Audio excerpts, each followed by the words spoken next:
여러분 안녕하십니까, 박영환입니다. 한 주간 있었던 정치권의 뜨거운 이슈를 다뤄보는 국민 마수 시작합니다. 자, 지금 국민의힘 전당대회는 막판 한동훈 후보가 공소 취소 부탁을 폭로하면서 지금 팀킬로 가는 분위기입니다. 자, 이게 막판 승패에 큰 변수가 될 것 같고요. 자, 반면에 이제 민주당은 최상병 특검법을 고리로 국정농단 프레임을 여기에 더하고 있습니다. 그래서 탄핵 여론에 불을 지피는 게 아닌가, 이런 분석이 나옵니다.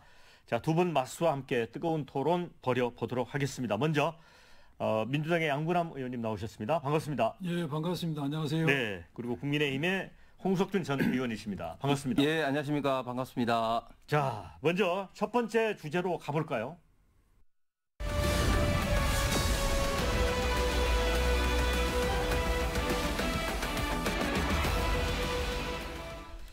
네, 한동훈 국민의힘 당대표 후보가 방송 토론회에서 나경원 후보의 패스트트랙 공소 취소 요청을 폭로했습니다. 자, 사전에 준비됐던 발언이 아니었다, 하루 만에 사과를 했습니다. 홍석준 의원님. 네. 근데 이게 사과로 끝날 일은 아닌 것 같은데요? 예, 지금 저희 당대표 경선의 아주 막판 중요한 어떤 변수 이슈로 떠오른 것 같습니다. 그저께 그 CBS인가요? 그 대표 이제 토론회에서 그런 어떤 이야기가 나왔는데, 저도 그 이야기를 방송에서 딱 보는 순간, 이거 한동훈 후보가 큰 실수했구나, 이런 것을 직감을 했는데, 어제 한동훈 후보가 사과를 했죠. 왜 큰 실수를 했냐면, 잘 아시는 것처럼 이 패스트트랙 이 기소권은 2019년도에 당시 민재인 민주당 정부에서 많은 어떤 헌법적인 그리고 법률적인 문제가 있는 공수처를 출범시키고, 또 2020년 총선을 앞두고 양당 내지는 당 간의 어떤 합의 없이 비례 연동형 선거제를 개편하기 위해서 패스트트랙 어떤 과정을 태우는 과정에서 당시에 국회에서 이를 반대하는 당시 자유한국당과 민주당 간의 물리적 충돌이 일어났습니다. 그때 뭐 큰 물리적 충돌이라기보다는 그때 이제 본의에 이제 들어가는 것을 방해하기 위해서 당시에 이제 자유한국당 의원들이 이제 그 바닥에서 막 스크럼을 짜고 이제 했는데, 사실은 그 이전에는 이런 어떤 물리적 충돌이 큰 문제가 없었는데 이제 국회 선진화법에 들어서면서 이제 첫 어떤 사례로 그런 어떤 처벌 어떤 규정이 생겨서 하게 되었습니다. 그런데 이제 나경원 대표가 당시에 이제 원내 대표로서 이것을 이제 진두지휘하면서 이 사건으로 지금까지도 재판을 받고 있는 게 자유한국당의 지금 현재는 뭐 국민의힘 소속 의원들이었던, 지금 현역 뭐 비현역 다 포함해서 전직 의원 포함해서 23명, 그리고 보좌관 4명, 27명, 그리고 더불어민주당 의원들이 5분, 의원들이 지금 이제 28명이 아직까지도 이제 재판 과정 중에 있습니다. 그래서 이런 사건에 대해서는 이제 사법, 이 정치 과정에 있어서 사법의 어떤 영역에서 이것을 심판하는 게 옳지 않다는 것이 그동안 계속해서 많은 어떤 국민들과 일부 또 전문가들에 의해서 나왔기 때문에, 이런 점에 대해서 또 정권도 바뀌고 했기 때문에 어떤 기소를 좀 다시 한번 검토해 봐야 되지 않느냐, 이런 어떤 이야기를 했는데, 마치 이거를 한동훈 후보 같은 경우는 나경원 후보가 개인적인 어떤 청탁을 한 것처럼 이야기를 해서, 나는 그게 응하지 않았다고 이야기를 한 것에 대해서는 그런 어떤 전말에 이해를 하지 못하는 게 아닌가. 그렇게 되면 누가 국회에서 소수당일 때 그렇게 적극적으로 민주당과 싸울 것인가 하는 이런 것들이, 그때 당시에 참가했던 의원들은 물론이고 자치단체장 참가하는 어떤 모든 좀 의원들, 당원들이 많이 좀 공분을 지금 불러일으키고 있는 그런 상황입니다. 저 양부남 의원님. 그래도 이제 한동훈 후보와는 이제 검찰에서 인연이 있으시잖아요. 그런데 이번 그 공소 취소 요청 폭로 관련해서 한 후보는 이게 사전에 생각했던 발언은 아니었다라고 했거든요. 그게 맞는 것 같습니까? 먼저 제가 그에 대한 답변하기 전에 이 발언이 나온 배경을 보면은 법무부 장관에게는 구체성 사건 지휘가 없다는 걸 이제 설명하면서 이 말이 나왔습니다. 네네. 그리고 나경원 의원이 자기의 패스트트랙 사건에 대해서 억울한 점이 이제 있다. 네. 그러니까 공소를 취소해달라고 부탁을 인정을 했어요. 네. 저는 이걸 보고 모든 사건에 있어서 억울한 점이 있을 수가 있어요. 네. 그럴 때 재판이 있는 거 아닙니까? 네. 억울한 점이 있으면 재판을 통해서 무죄를 받을 생각을 해야지 법조인 출신이고 또 국회의원을 했던 분이 공소 취소를 부탁했다는 걸 제가 듣고 과연 이런 분이 공당의 대표가 됐을 때 공정성을 기할 수 있을까?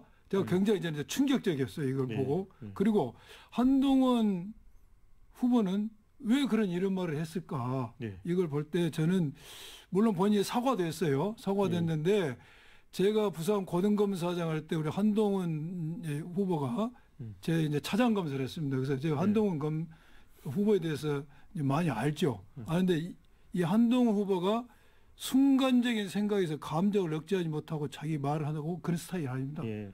그리고 굉장히 머리가 좋은 사람이거든요. 예. 제가 볼 때는 이것은 고도의 전략이지 않냐 생각이 들어요.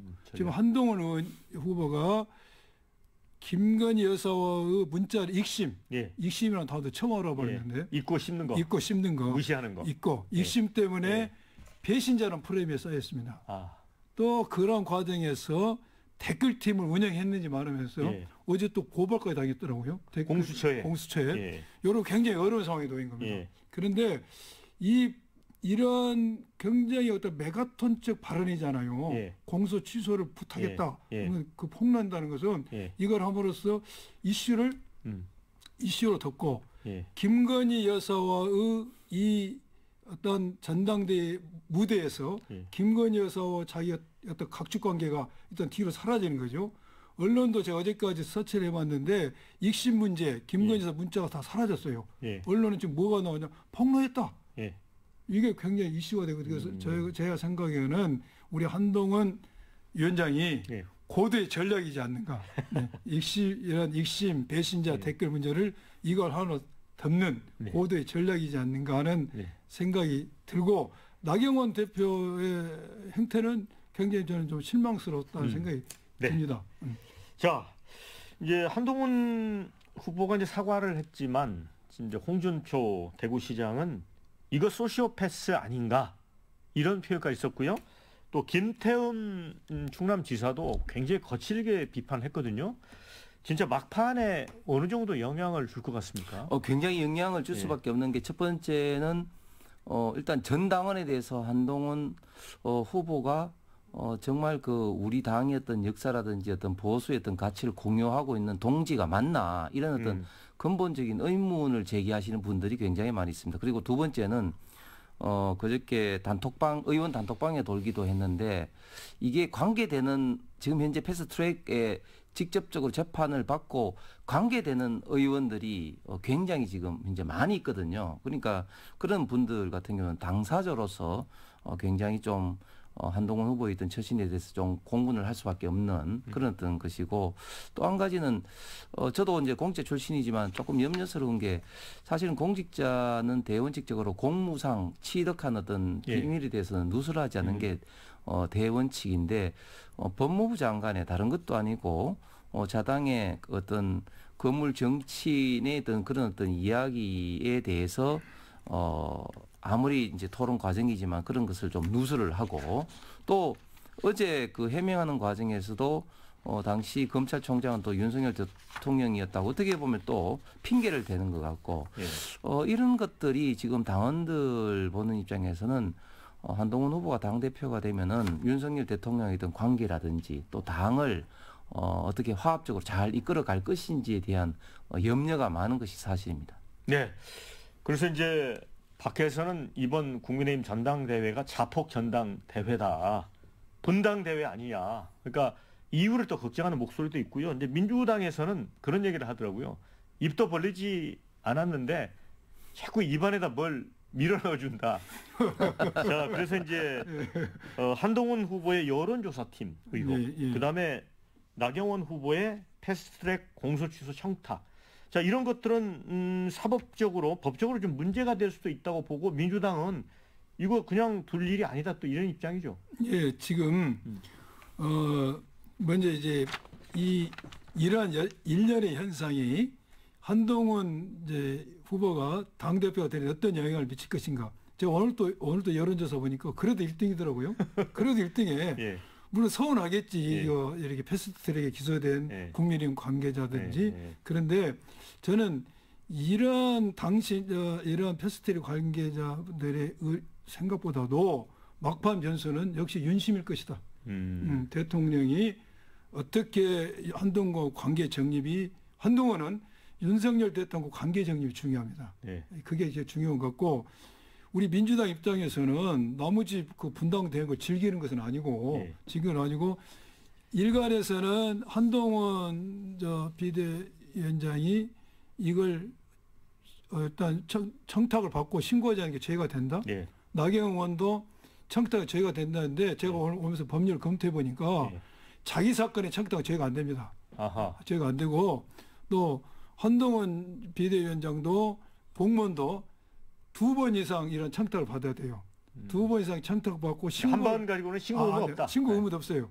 2번 이상 하거나 신고를 안 했을 때도 2번 이상 청탁하면 신고를 해야 되거든요. 근데 신고 안 해도 처벌 규정이 없습니다. 그러니까 이것 갖고 처벌할 수는 없는데 공인으로서 과연 그러한 청탁한 게 적절한지 문제가 남고 또 한동훈 비대위원장은 저의 생각에는 그런 고도의 전략 같은데 특히 이제 윤석열 대통령을 물고 들어가는 문제, 예. 이 문제에 있어서는 저는 민주당 의원인데 뭐 내가 예. 대통령을 예. 이렇게 지지하고 하지만은 예. 두 사람과 관계 이런 예. 걸 봤을 때는 좀 너무 야박하고 좀 의리가 없는 것을 보여줄 가능성이 있고 이것이 본인의 정치 여정에 있어서 제가 볼 때는 윤석열 대통령과 어떤 차별화를 시도하고 있는 것 같은데 예.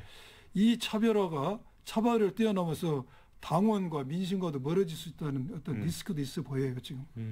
자, 양 의원님이 굉장히 중요한 이슈를 마지막에 제기를 해주셨는데 거대한 분위기 속에 만일에 이제 한동훈 후보가 당대표가 됐을 경우에 그 이후를 걱정하잖아요. 지금 용산과의 신뢰 문제 이거 어떻게 풀어가야 됩니까?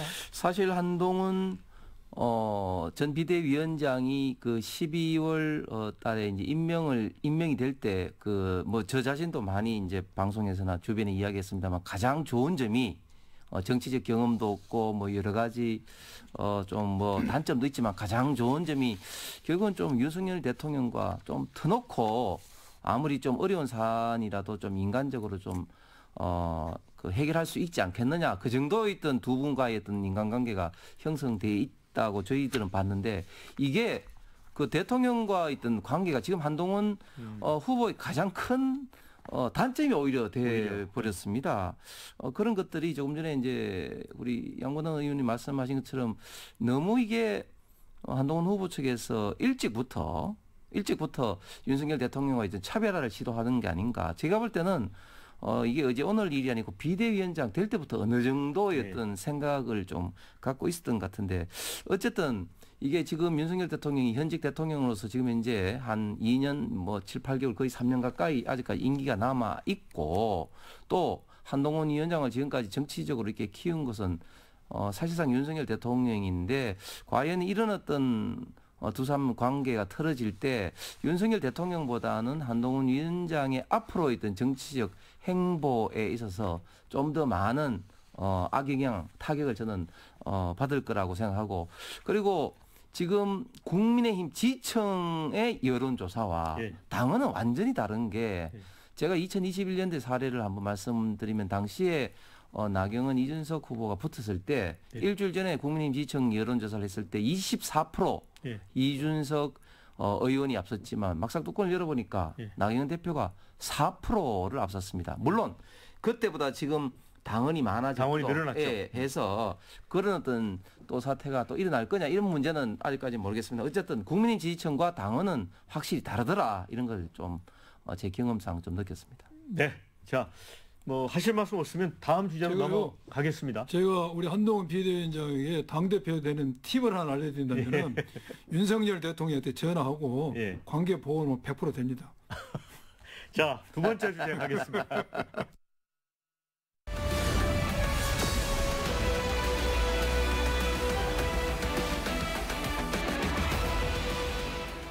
지금 민주당도 이 당권 레이스가 이제 출발을 했습니다.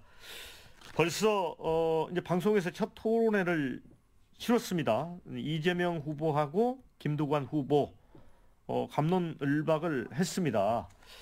자, 그 양분남 의원님, 예. 그 어떻게 보셨어요? 첫 토론회? 저도 첫 토론회를 보지는 못하고 들었죠. 이제 인쇄된 스크립트를 좀 네. 읽어봤어요. 그런데 우리 이재명 전 대표, 김두관 이제 의원, 김지수 후보 하는 걸 봤는데 정치, 경제, 사회, 안보 예. 모든 우리 국가의 모든 영역에 대해서 예. 새로운 비전과 아이디어를 제시한 걸 보고 참 다들 훌륭하다 예. 생각이 들었습니다. 그런데 거기서 이제 크게 이슈가 됐던 게 모두 공감하겠지만은 김두관 의원께서 왜 당원 당규 고쳤냐? 당원 당규 고친 이유가 그 당권도 가져가고 당권도 가져가고 대선 후보권도 가져갈 거 아니냐? 왜 감독도 하고 선수도 하려고 그러냐? 예. 이걸 가지고 이제 공격을 하고 그냥 선수하라고 했죠. 내가 감독하려니까 나 히딩 감독 예. 당신 선수해라. 왜 당권과 대권을 같이 먹으려고 하냐? 예.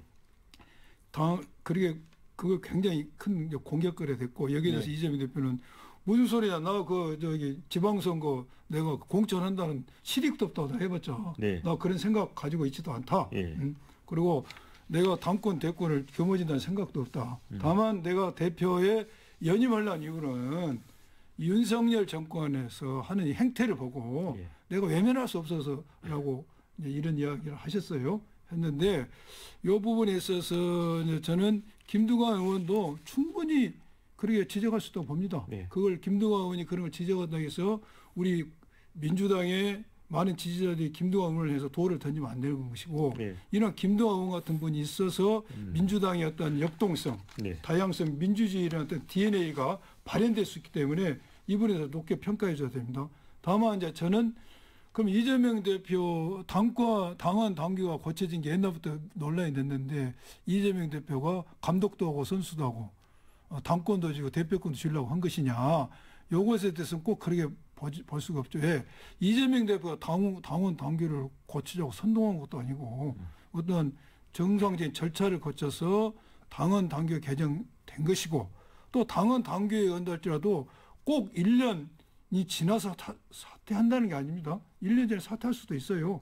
그리고 연임하는 문제에 있어서는 제가 늘 방송에 나와서나 언론에서 했지만은 연임하는 게 합리적이고 국민과 당원의 뜻이 맞다는 것이죠. 첫째, 지금까지 대선 후보 선호도에 있어서 이재명 전 대표가 1위입니다. 계속 1위를 달렸고 두 번째는 야당인 상태에서 야당에게 이렇게 총선에서 압도적 지지, 과반수를 차지한 게 헌정사에 우리가 처음 있는 일이고 또 하나는 요 대목은 이재명 대표가 윤석열 정권의 어떤 무도한 장면을 묵과할 수 없다는, 예면할 수 없다는 말과 이차는데 국정 기조를 바꾸려는 여러 가지 특검, 또 민생을 살리는 여러 가지 입법을 많이 했고 이것을 진두지휘했던 게 우리 이재명 전 대표입니다. 이분이 하는 게 어떤 업무의 효율성도 있는 것이고 또 당원의 현재 83% 이상의 지지를 하고 있지 않습니까? 그래서 연임이 맞다. 그래서 이재명 전 대표의 방송에서 답변이 진정성이 있지 않냐. 나 그 생각이 듭니다. 이재명 대표 지지선을 하셨네요. 처음에 김두관 의원이 이제 당 대표 출마 선언할 때는 뭐 약속된 일은 아니냐, 또 페이스메이커 하는 거 아니냐. 왜냐하면 이재명 대표 당 대표 되는데 뭐 아무도 도전하는 사람이 없으면 뭐 찬반 투표로 결정되는 이런 것들이 민당이 국민적인 어떤 그 보는 어떤 시각에 굉장히 안 좋기 때문에 뭐 그냥 뭐 주변에서 이야기하니까 뭐 나가는 게 아니냐 이런 시각이 있었는데 지금 시간이 조금 갈수록 김두관 의원의 어떤 당 대표에 대한 좀 진정성이 좀 느껴지는 것 같아서 저는 일부에서는 좀 다행이라고 생각합니다. 특히 토론 같은 경우 이제 봤을 때 뭐 금투세, 종부세 뭐 등등의 어떤 논쟁을 둘러싸서 특히 김두관 의원 같은 경우는 노무현 정부 참여정부 때부터 이제 본격적으로 정치를 하신 분으로서 종부세가 이제 원래 이제 재산세만으로 이게 그 잘 안 되는 게 재산세가 이제 지방세다 보니까 부동산이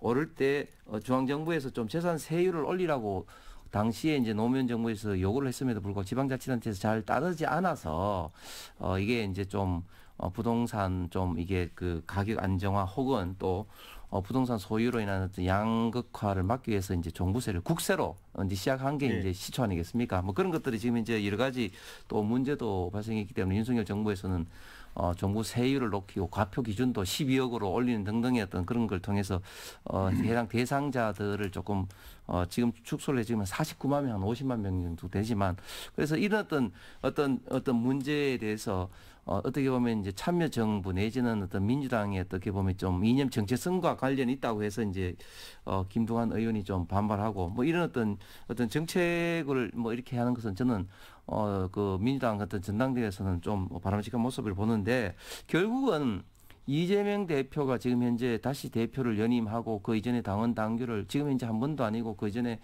기소가 될 때 공직자 그 출마를 못하는 걸 그 한 것부터 해가지고 이번에 또 당원 당규를 바꾸고 이런 모든 것들이 결국은 민주당을 이재명이 어떤 사당화 독재화하는 그런 어떤 사례 어떤 트랙에서 어떻게 보면 지금 현재 당대표 재임 연임으로 지금 나오는 것은 결국은 이재명 방탄이 어떻게 보면 마무리였던 그런 수순이 아닌가 싶어서 저는 개인적으로 이번에 김두관 후보가 아주 선전을 하는 것이 김두관 후보를 떠나서 민주당 더 나아가서는 어떤 우리 대한민국의 어떤 정당 민주주의에도 바람직할 것 같은데 지난번 박용진 의원이 23%를 얻었지 않습니까?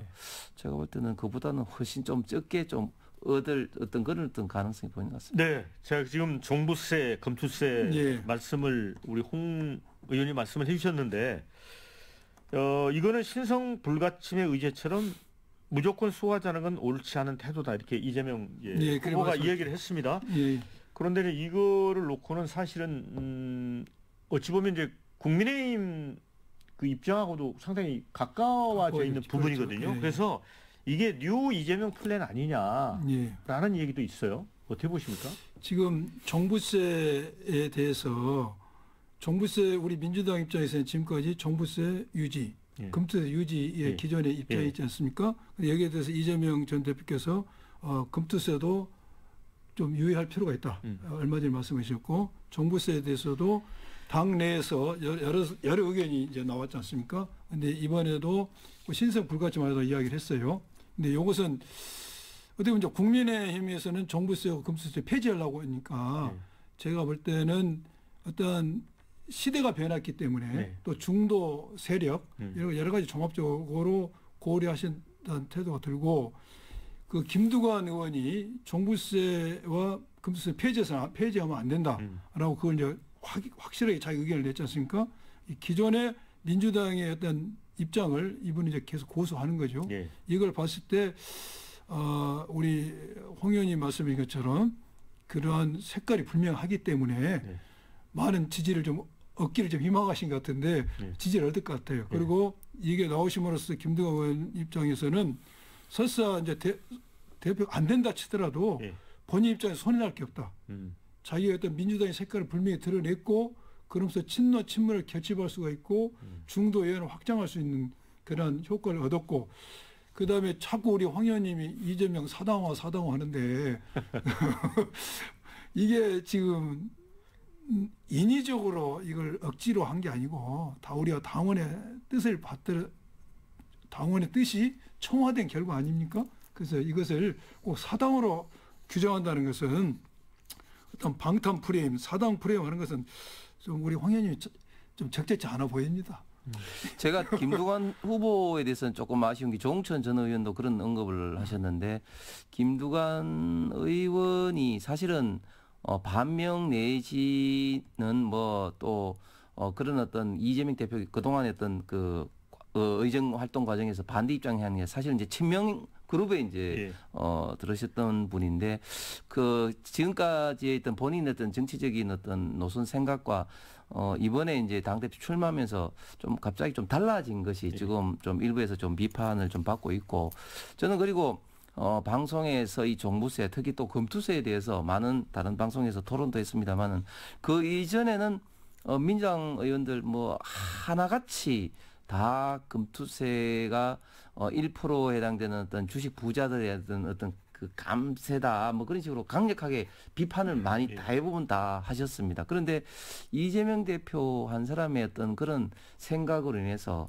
또 완전히 또 생각이 또 다 달라지는 것이 저는 이재명 사당의 저는 강력한 또 증거라 보고, 물론 이제 어떤 사람이 생각이 뭐 달라질 수는 있겠습니다만은 너무 또 당 대표의 생각에 의해서 당의 어떤 기조가 이렇게 달라지는 것이 저는 결코 바람직하지 않아 보입니다. 예, 정부세, 금투세만의 문제가 아니고 여러 가지 우리 정책들이 있는데 대표도 자기 의견을 이야기할 수 있는 것이고 또 그 대표의 의견에 우리 민주당 전 의원이 꼭 따라간다는 어떤 징표도 없지 않습니까? 지금 네. 토론 과정이니까 네. 그래서 어떤 의견이 있는지 태엽에 올려놓을 수 있는 것이죠. 네.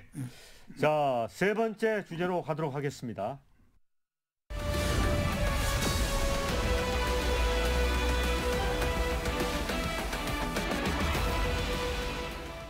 우원식 국회의장이 야당에게, 민주당에게 방송사법 강행을 멈춰라 이렇게 얘기를 했고요.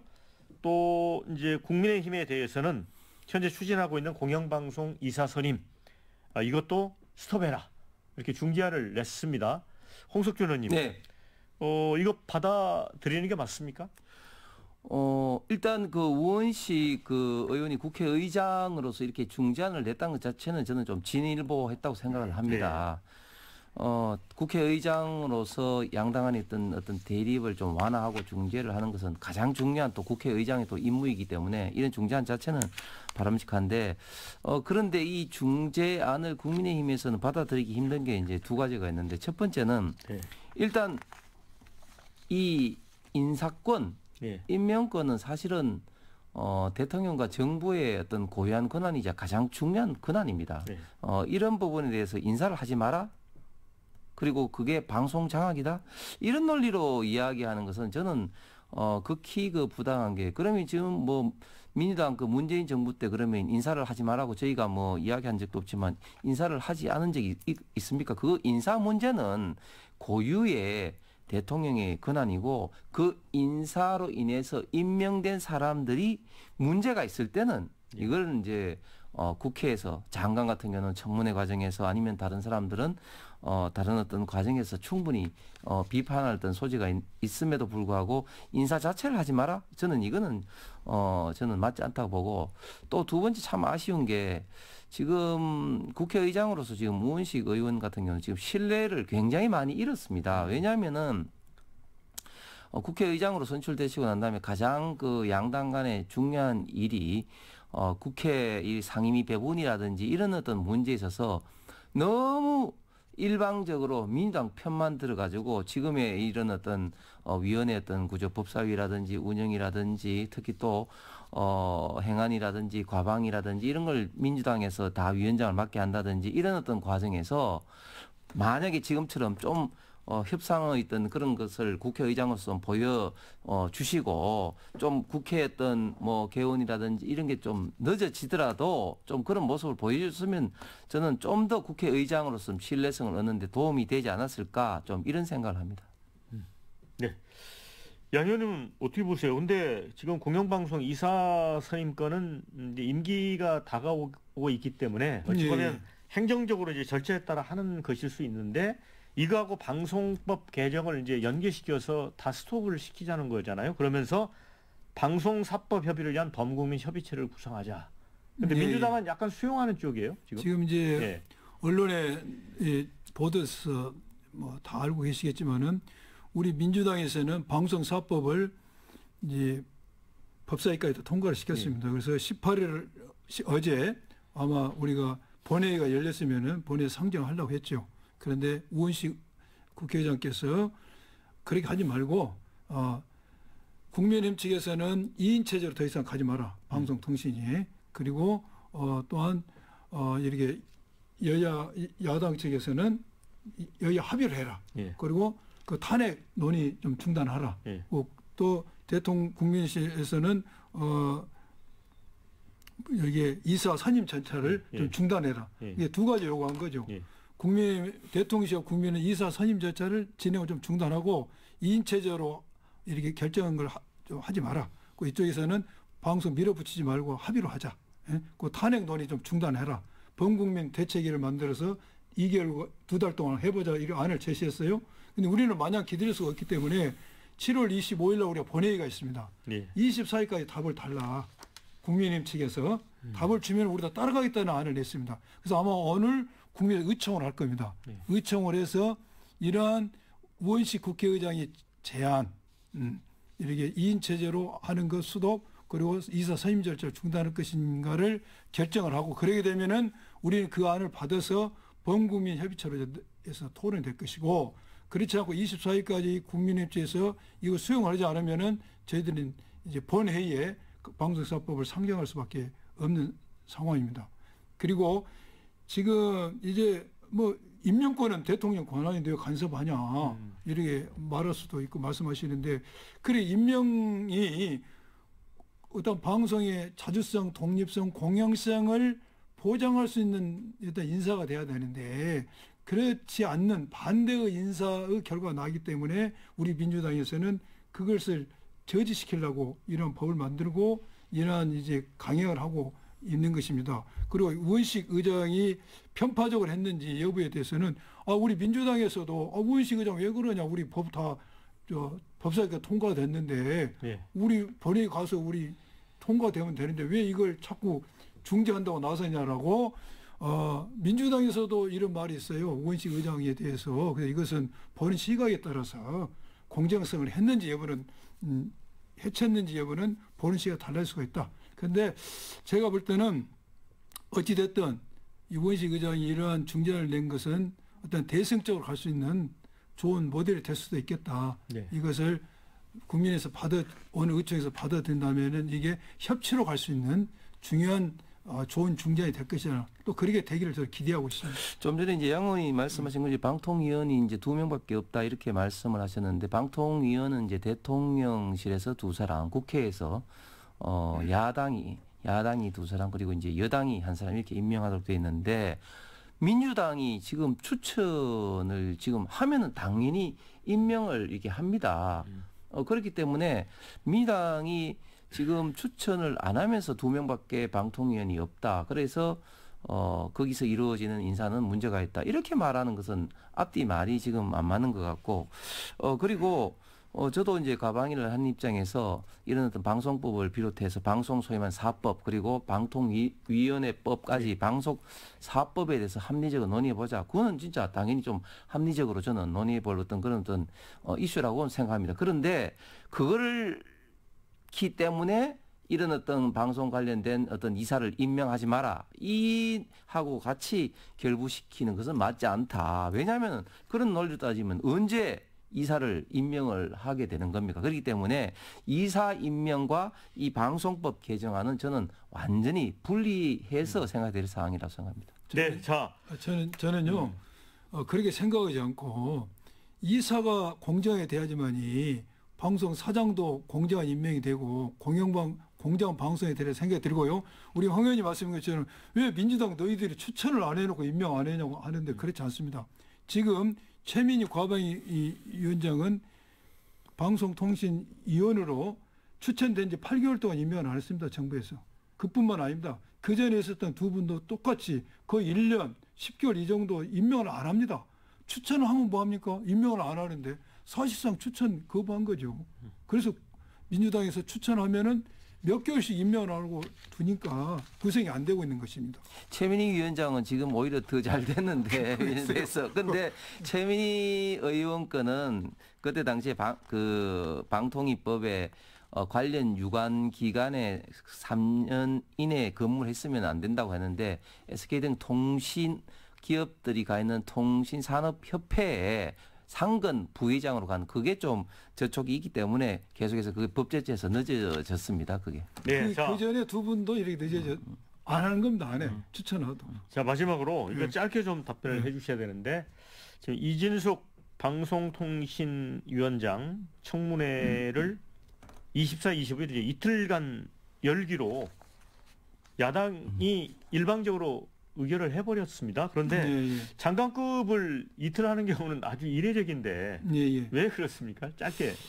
아마 이 그 후보자에 대해서 여러 언론에서 여러 번 보도된 것처럼 방송의 공영성, 자주성, 독립성을 저해하는 인물이라고 이제 우리 민주당에서 본 거죠. 그래서 여러 가지 그분의 행적이라든지 앞으로 어떤 방송에 대해서 어떤 생각을 가지고 있는지 이런 것들 검증할 게 이제 많은 것이죠. 네.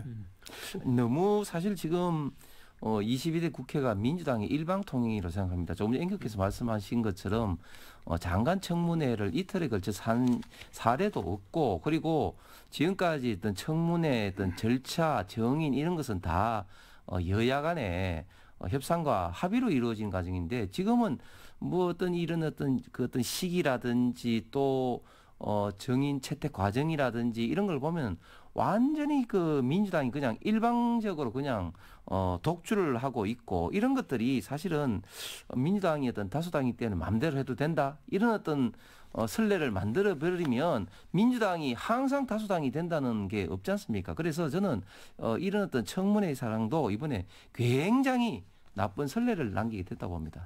네, 자 이제 마지막 주제로 가도록 하겠습니다.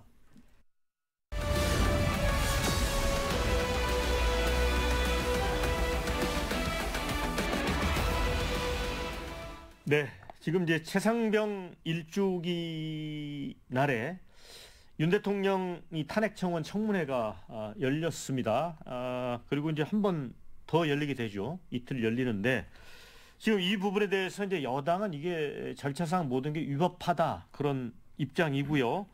민주당은 뭐 국회법에 따라 적합한 거다. 근데 이게 지금 헌재까지 넘어가 있지 않습니까? 이거 어떻게 해야 됩니까? 제가 볼 때는 사실은 최상병 지금 이런 어떤 사건이 갈수록 지금 이제 배가 산으로 가고 있다. 네. 저도 작년 7월 20일 날 최상병 그 연결식 포항에서 열렸을 때 참석도 했습니다만은 최상병에 대한 어떤 정확한 어떤 왜 당시에 그 수색 도중에 구명조끼라든지 그런 거를 당시에 이제 부대에서 뭐 안 했는지 이런 어떤 사안을 밝히기보다는 이게 완전히 지금 정쟁하러 가고 있다. 이 탄핵 이 청문회는 사실 잘 아신 것처럼 이게 완전히 위법한 겁니다. 왜냐하면 이게 이 청문회 어떤 기본적인 어떤 모법이 이제 청원법인데, 청원법의 그 규정에 어떤 수사라든지 재판이라든지 이런 어떤 사항은 제외되도록 돼 있음에도 불구하고 이런 사항들이 대거 포함되어 있고, 특히 뭐 대변 검사라는 이런 것뿐만 아니라 특히 지금 왜 휴전선에서 대북 확성기를 터냐, 이런 문제까지 지금 탄핵 지금 청문 대상으로 돼 있는데, 일단 기본적으로 지금 이게 청문 대상이 아니다. 그리고 잘 아시는 지금 탄핵은 헌법에 분명히 헌법과 법률의 어떤 직무상에 있어서 중대한 어떤 위반 했을 때 어떤 그런 걸 했는데 규정이 돼 있는데, 이게 그런 어떤 규정에 해당되는 것이 무엇인지, 즉 완전히 위법적인 이런 어떤 지금 탄핵 청문회를 지금 민주당의 어떤 정쟁 내지는 민주당의 어떤 정치적 공세로 지금 벌이고 있다, 이렇게밖에 해석될 수밖에 없을 것 같습니다. 네, 반론하시죠. 예, 저는 이제 전혀 다른 생각을 가지고 있는데 이번에 우리가 국민 청원에서 140만이 청원해서 네. 이제 윤석열 대통령에 대한 탄핵 발의 촉구하는 청원이 있었습니다. 그래서 그 절차에 의해서 이제 오늘 이제 청문회에 있는 날인데 이것에 대해서 대통령을 탄핵할 수 있는 유일한 권한은 헌법에 국회밖에 없습니다. 국회에서 과반수 150명이 발의를 하고 200명이 의결을 해야지만이 헌재에 소추할 수가 있습니다. 헌법과 법률에 위반이 돼서 할 수가 있던 게 맞습니다. 그런데 헌법 탄핵은 국회의 고유 권한이고 헌법상 국회만이 할 수가 있습니다. 그런데 헌법에 보면은 모든 국민은 자기가 희망하는 사안에 대해서 청원을 할 수가 있습니다. 또 이러한 헌법의 규정을 모법을 해서 만들어진 법이 청원법입니다. 청원법에 보면은 국민은 청원할 사안을 관장하는 기관에 청원할 수가 있습니다. 그래서 그 국민이 윤석열 대통령의 탄핵을 발의하고 싶은 거예요. 그래서 탄핵을 주관하는 기관은 국회입니다. 그래서 국회에 이것을 청원을 했어요. 그 국회법에 보면은 이런 청원의 요건이 되면은 이것을 국회의장은 소관 상임위원회에 심사를 시킬 수가 있습니다.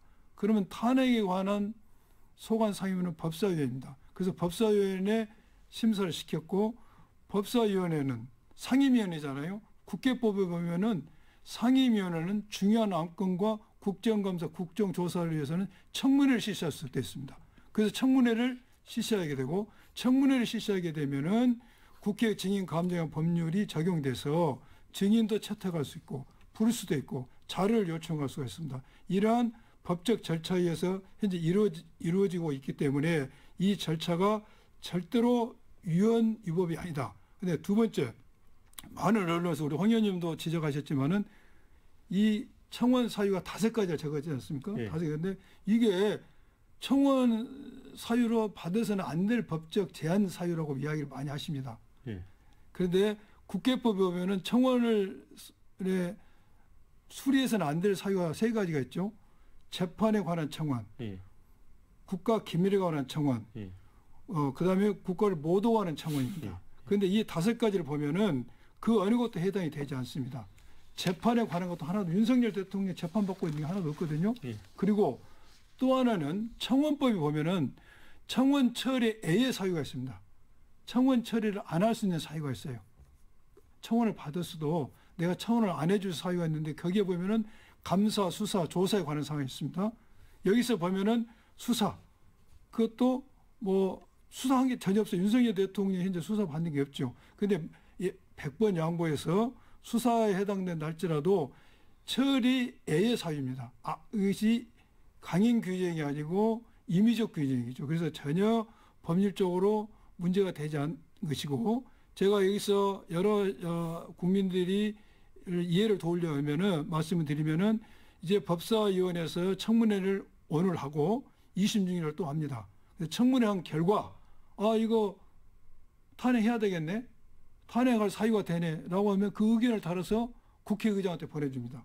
그리고 조사해보니까 아니야, 이건 탄핵할 거리가 아니야. 그러면 탄핵 거리가 안 된다고 써서 국회의장한테 보내면 된 것이고, 그때 국회의장이 그 결과를 받아보고 맞네, 법사위원회에서 조사한 결과 보니까 이거 탄핵해야 되겠네, 탄핵할 필요가 있어 보이네. 그럼 국회에다 의견을 구하는 거죠. 똑같이 국회 절차로 돌아온 겁니다.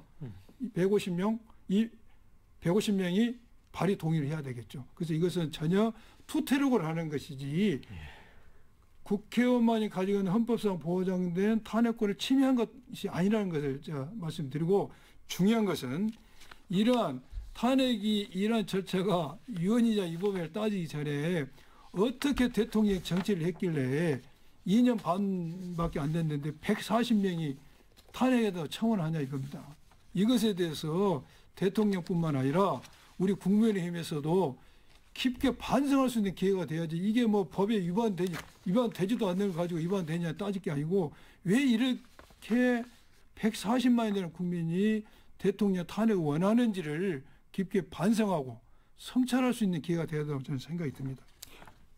문재인 대통령 때 150만이 그때 당시에 또 탄핵을 이야기했죠. 그런데 사실은 탄핵이라는 게 어떤 정파적 어떤 그런 입장을 떠나서 얼마나 국가적으로 불행한 일입니까?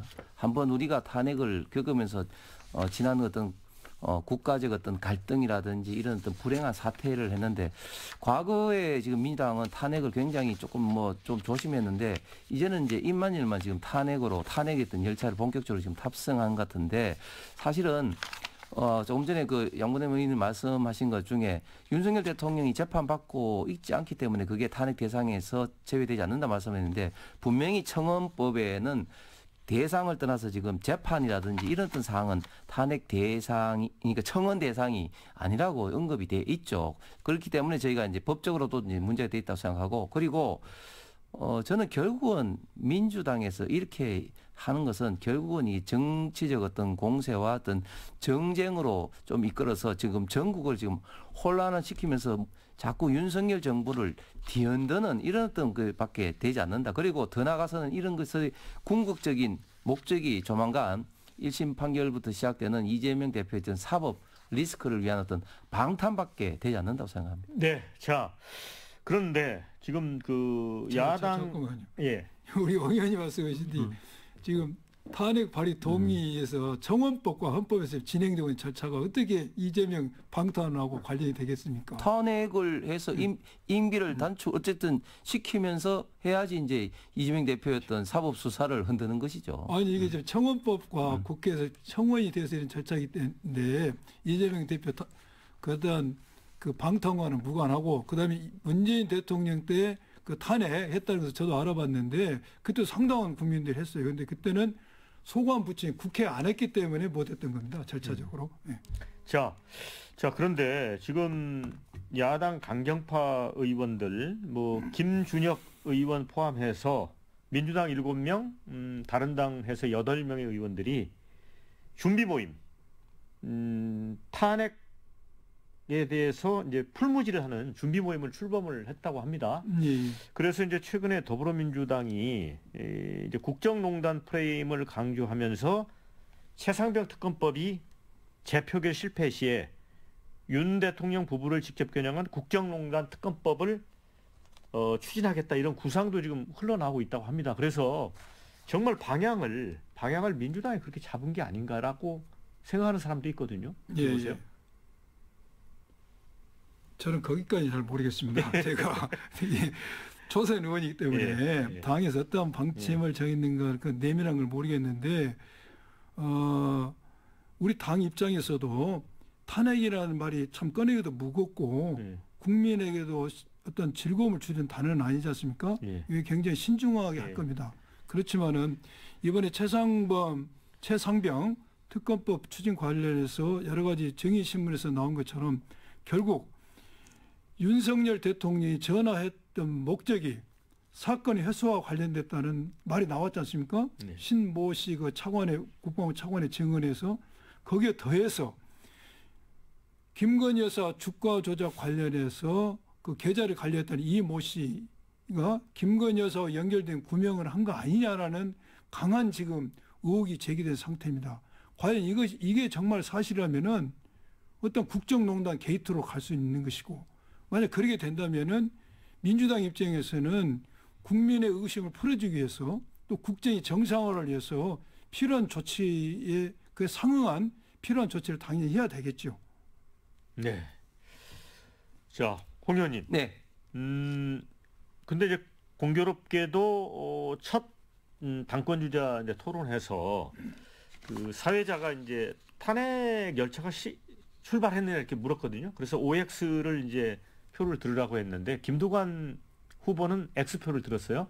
그런데 지금 이재명 후보는 국민의 뜻에 아마 따라갈 거다라고 하면서 사실상 세모표를 들었단 말이죠.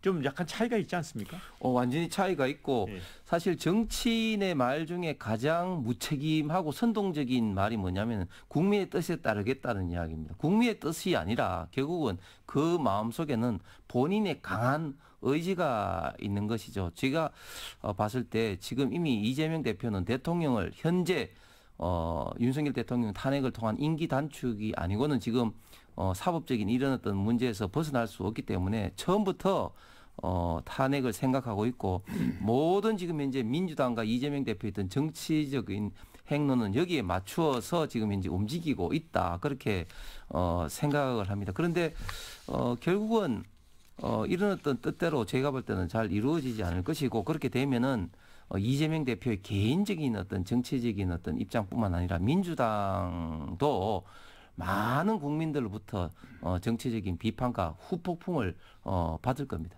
네, 이제 마무리해야 될 것 같습니다. 두 분 못하신 말씀 있으면 한 1분 정도씩 시간을 드리겠습니다. 먼저 양분남 의원님. 마무리입니까? 네, 마무리. 먼저 이재명 대표가 말씀 정치인은 국민의 뜻에 따라야죠. 누구 뜻에 따르겠습니까? 당연하죠. 이거 지금 탄핵 열차가 출발했는지 안 했는지는 국민들께서 판단하실 겁니다. 저는 우리 정치가 국민들에게 행복과 신선함을 드려야 되는데 뭐 특검이다, 탄핵이다, 거부권이다, 필리버스터다. 옛날에 들어보기 어려운 용어들이었습니다. 이런 용어들이 일상화된 것 말고 국민들이 정치에 대한 피로함이 많습니다. 정치를 하는 사람도 굉장히 죄송한 마음이 있고요. 윤석열 대통령께 제가 부탁드린다면은 좀 이제는 마음의 문을 여시고 예. 이 모든 게 대통령에 비롯됐습니다. 예. 불통을 좀 내려놓으시고 특히 읍참마속의 심정으로 본인과 측근에 관한 비리에서 좀 엄중했으면 좋겠어요. 그리고 국민의힘에서도 용산의 윤석열 대통령의 심기만을 헤아리고 거기에만 일렬 정도로 정렬할 게 아니고 민심을 좀 살폈으면 좋겠다는 생각이 듭니다. 네, 홍석준 의원님. 예, 그저께 아주 국가적인 낭보가 체코에서 네. 왔습니다. 원전 24조 이상의 원전 수주를 했습니다.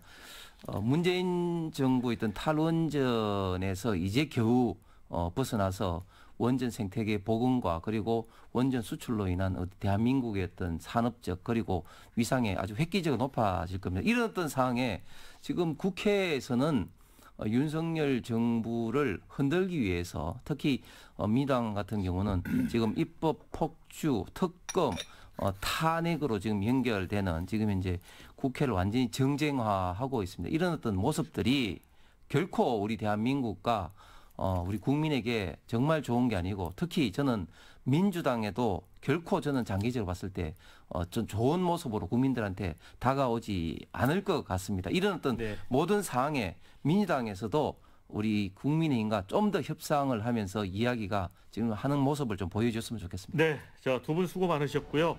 함께해 주신 여러분 고맙습니다. 자, 국민마수 여기서 마치도록 하겠습니다. 수고하셨습니다. 고맙습니다.